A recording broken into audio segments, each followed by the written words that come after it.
brownstone walk-up apartment. And there they are. To the right-hand side, you're seeing our Brownstone Street location, folks, one of our most filmed backlot locations. In fact, this is where Jim Carrey was hanging out when he shot Bruce Almighty. Brace the dog! I'm in the shower! Inside bad, outside good. Inside bad, outside good.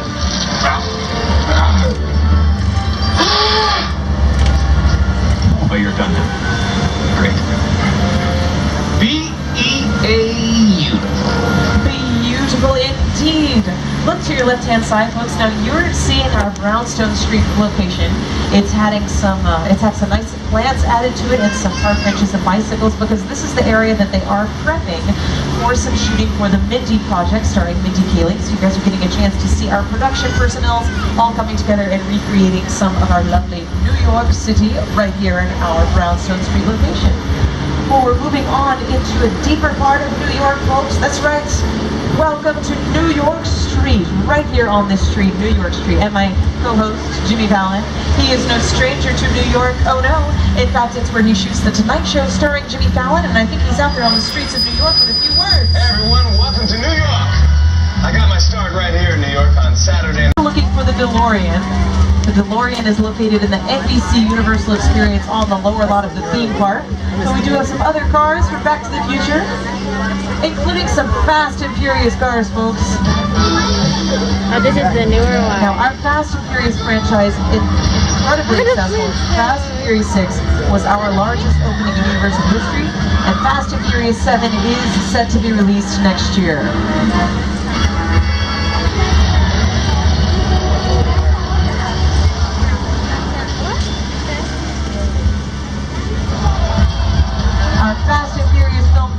Not the only successful franchise that we've had over the years. There is another that has brought audiences all the way to an island off the coast of Costa Rica.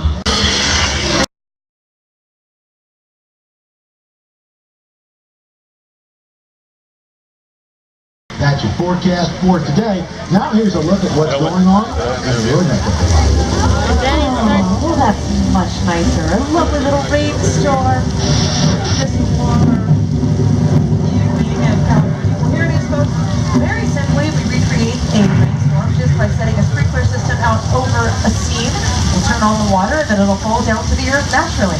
But Mr. Roper mentioned a flash flood. I seriously doubt it's going to rain that much, folks. However, my friends in the third car, if you happen to see a tidal wave coming your way or anything, feel free to point and scream. What are you pointing? Is it happening? Oh, I heard it. Uh-oh. Oh, no! Look out, folks!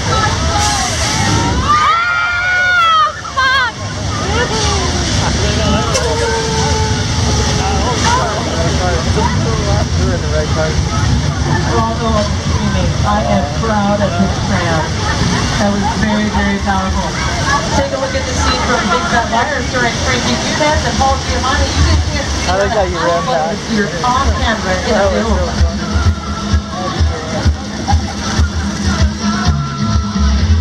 You can't outrun the wolf, kid! Yeah, we'll see about that.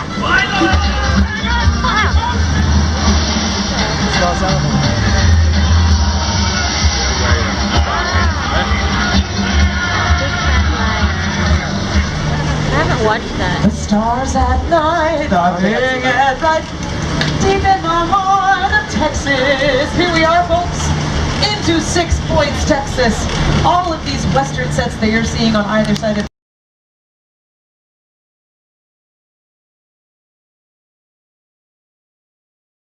miniature sets, very popular with director Peter Jackson. There is actually a film technique that has been around since the birth of films, the use of miniature sets. By using the miniature sets recreated with painstaking detail, adding some mist and some fog, and recreating some beautiful lights to represent nighttime, or whatever you need, we can recreate all of that, put it all together, and have it appear as if that ship is actual life size. There's the final product. It looks totally life size. Amazing! Nothing can ruin the shot. No, no, not even a duck swimming across the shot. How dare you, sir? Move on, sir. Well, now we are entering into one of our oldest sets area. This is Little Europe, so called because it can represent any town or street in Europe we need it to be. Could be Germany, Spain, France.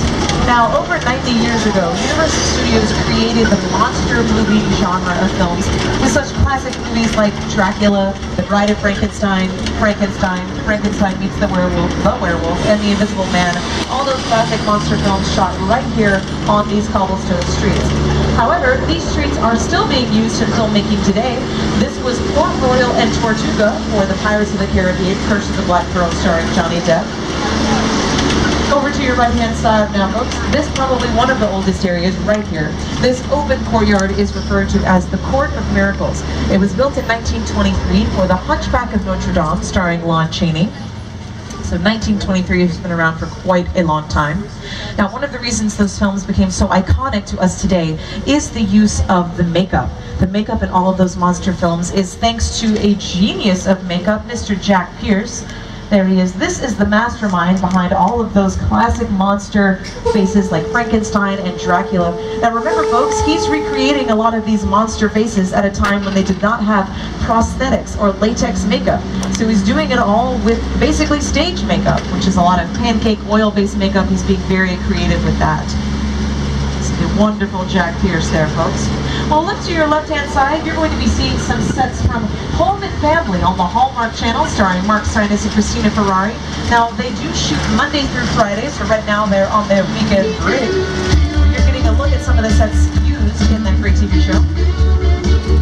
That house is a practical set, meaning they film both on the inside and outside. It has a full working kitchen on the inside. I wonder if dinner's ready.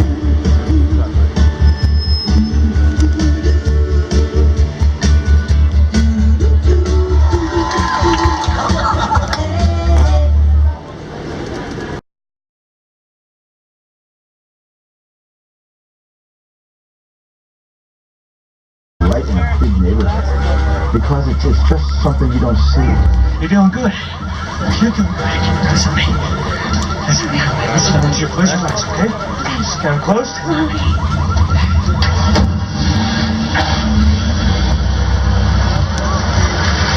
Bobby, get in. Oh yeah, I want to watch that. Get in.